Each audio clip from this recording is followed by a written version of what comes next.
This week we're getting a pretty exciting new update. The patch notes for the Korean server are just out. It brings Nightmare mode for the new raid, with the legendary accessories, Queen Blandir Guild raid, a new outfit so you can look like Calanthia, the return of the Morph event with some updated rewards, including legendary upgrade materials, the return of the Lucky Solent Bag event, and this is probably Korean only, some rewards when the first team beats Nightmare mode. Additionally, they give info when the current season of Trials is ending and when we can expect to obtain the reworked version of Dimensional Trials. This update will be released tonight and I will make a video as soon as it drops and we can look at all of these things a bit closer. But jumping back to the beginning of the patch notes, we can see they initially announce Nightmare mode. Its loot table is blurred. We won't be able to see the exact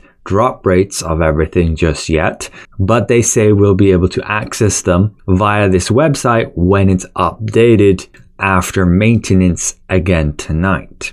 You can see they state you need 7,000 or higher combat power to enter. The time is actually set to night instead of day, and bosses will have stronger patterns, probably new mechanics. However, it will only open on the Thursday, assumably the same time we obtain it, as we get our patch Thursdays usually, and not Wednesdays like they do. The number of rewards is the same as of the other difficulties, probably even less upgrade materials, but yes, we'll drop the new legendary accessories. A quick dev note here, they are updating the difficulty of all levels. Extreme, this is being Nightmare mode, will be the highest level of PvE content, and so they are lowering the difficulty of the other versions. The hard mode, the difficult level, the middle level, is getting changed to be a bit easier. As you can see right here, you'll be able to obtain those stacks where every time you wipe, you're going to get more hit points and damage buff.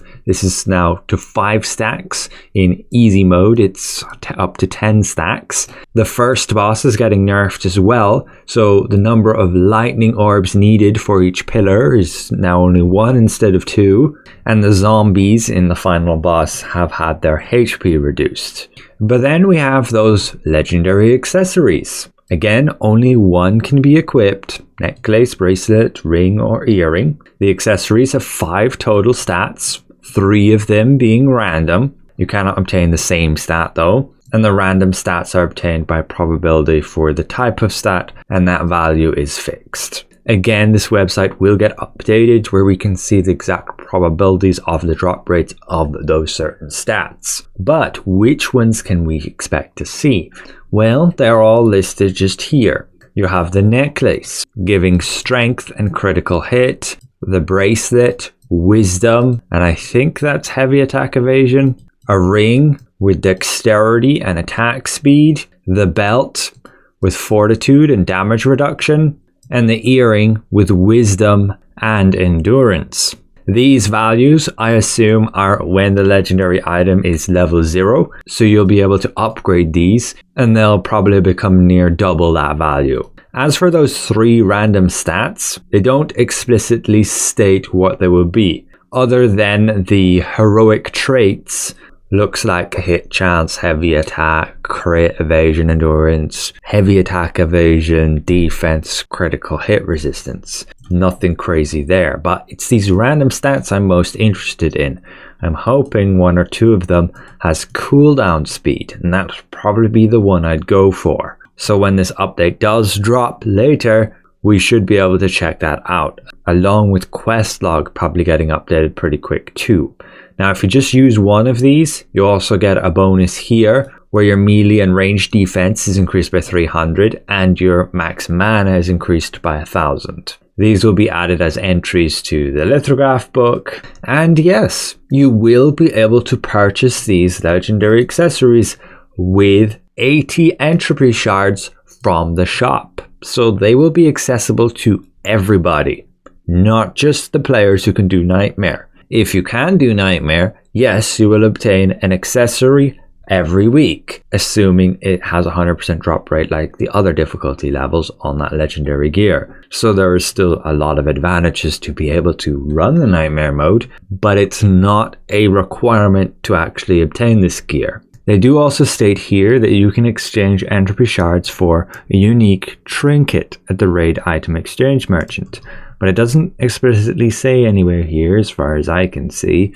any trinket. However, they are updating that blessing pouch to now contain those traits for the legendary accessories, and we'll get the updated probabilities on that website after maintenance. Queen Belandia returns as a guild raid, probably more difficult than the first version, just like we had with Tevent. A lot of you guys were kind of complaining about that, expecting to beat it with 10 players. It's probably the intent that you need a guild of maybe 20-30 players, rather than everybody spreading out across as many guilds as possible and expecting to beat it with less than one party size. The devs have made no standpoint on that and haven't really brought any clarity.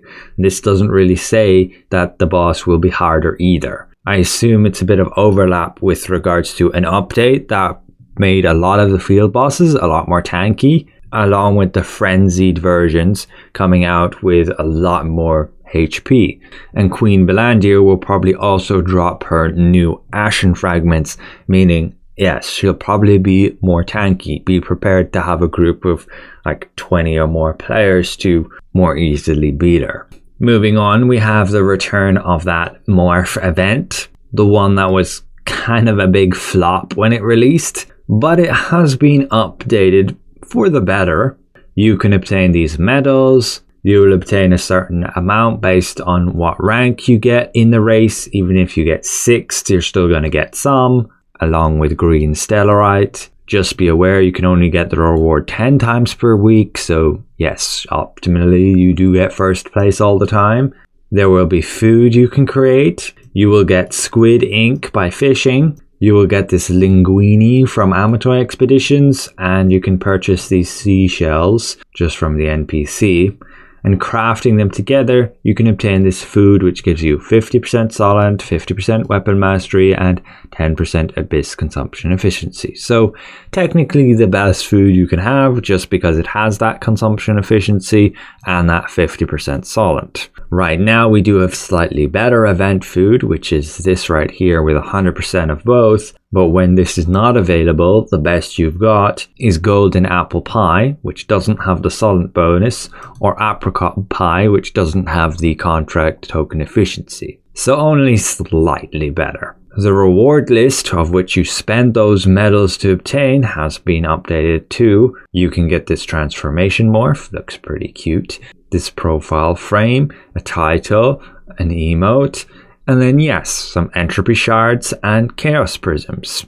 Looks like 4 entropy shards and 12 chaos prisms. Not going to complain about 12, that will give you one more click to upgrade if you're already at a level 11. And they don't seem to have changed the just 5 of those ores per week. Similarly, 5 artifacts per week, 5 runes per week, some weapon mastery, 30 unlock stones, conversion stones, and growth stones. There is a bunch of buff items, but I'm not sure what they do. They're listed just here. This one, move speed, attack speed, that's pretty nice. Healing, mana, consumption efficiency, and max mana, that's okay too. The rest are kinda meh. There will be a check-in event lasting 4 weeks, and you'll be able to obtain some more medals and food ingredients to craft that event food. Jumping back to the patch notes, they have some additional changes here where they seem to be nerfing the Tevent wand. It should now apply only on wand skill curses, meaning it will probably not trigger uncorrupting hit anymore. That would be quite a bit of a nerf for PvE, particularly Fury.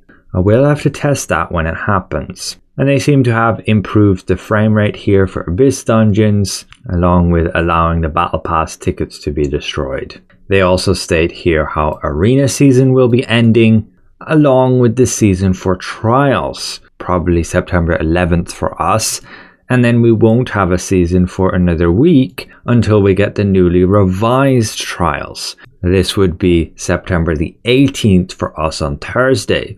When they made their Summer on Silesium video, they did announce dimensional trial changes. They will remove the seasons, they will be changing the weekly leaderboards and increasing the rewards beyond runes and rework the affixes. That's all we know so far. We'll get a bit more info with the creator roundtable tomorrow, along with confirmation on the release date for us on Global. There were then some small fixes here, and now I want to have a look at the new cosmetics.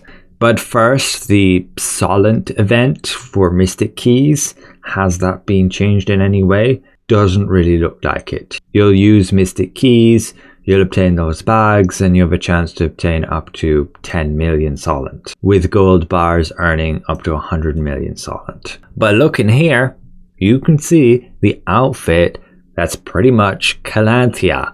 They did post a bit of a short which showcases those skins too, so female Calanthia, as we all know, with her unique hair. This would then be the male version.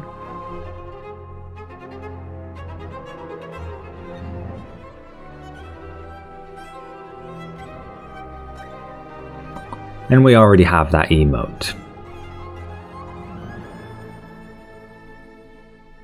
They state here for 1,000 Lucent, but that price always changes. And again, we don't know if we're actually going to be getting this one the same time they do. You can then see here the back and front of the female character. Same for the male character. Does not appear to be any change decorations, but you can swap the colors. This here for the male character. And then they're getting that dragon skin like we've had already. That's it here. You can already see it in our mirror boutique. And they'll be getting new tombstones. We have yet to obtain these, but these are 4 new additions. Again, you can change anybody you kill to have the tombstone you selected, and you can select your own for PvE whenever you die.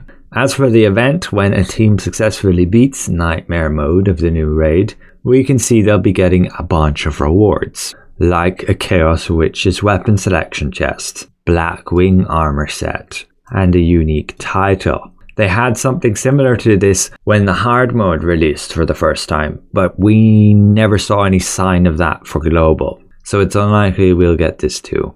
But that's ultimately it for the entirety of the patch notes. Just a little bit unfortunate we can't see the full details of the legendary accessories. But I guess it's nice to note they will be accessible for everybody. Save up your entropy shards and you'll be able to purchase the one you want to use. So once again, special thank you to all these channel members for your extra support. Thank you for watching, and we'll see you guys around. Goodbye for now.